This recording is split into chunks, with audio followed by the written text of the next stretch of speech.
Hello friends, నేను మీ మమత తెలుగు వ్లాగ్స్కి స్వాగతం.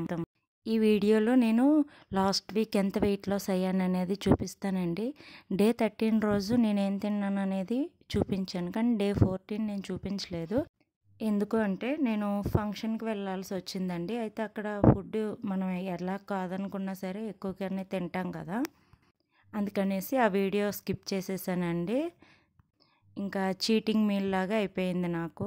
ఆ రోజంతా చీటింగ్ మీల్ కాదు, చీటింగ్ డే అయిందనమాట. మొత్తం తినాల్సి వచ్చింది. బయటికి వెళ్ళి అందరితో కలిసి ఉన్నప్పుడు వాళ్ళతో పాటు తినాల్సి వస్తుంది కదా.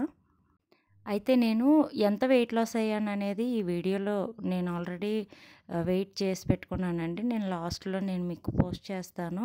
ఈ మధ్యలో నేను మీకు రోజు చెప్పేది ఇప్పుడు కూడా మళ్ళీ చెప్తున్నానండి. అన్నీ ఫుడ్ ఐటమ్స్ తినొచ్చు, కానీ పోర్షన్ ఈజ్ ఇంపార్టెంట్. మనం ఎంత పోర్షన్లో తింటున్నాం అనేది మనం చూసుకొని తింటే సరిపోతుందండి. ఏ ఫుడ్ అయినా తినొచ్చు, మళ్ళీ మనకి డౌట్ కూడా అవసరం లేదు.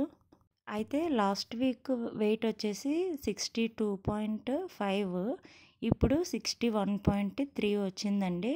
మనం ఎక్సర్సైజ్ చేయకపోయినా ఫుడ్ హ్యాబిట్స్ మార్చుకుంటే చాలండి, వెయిట్ తగ్గొచ్చు. నేను రోజు తినేది ఎంత పోర్షన్లో తింటున్నాను అనేది మీరు చూసుకొని కరెక్ట్గా సెట్ చేసుకుంటే సరిపోతుందండి. మీరు ఈజీగా వెయిట్ లాస్ అవ్వచ్చు. ఈ వీడియో నచ్చినట్లయితే లైక్ చేయండి, షేర్ చేయండి, సబ్స్క్రైబ్ చేయండి. Thank you for watching.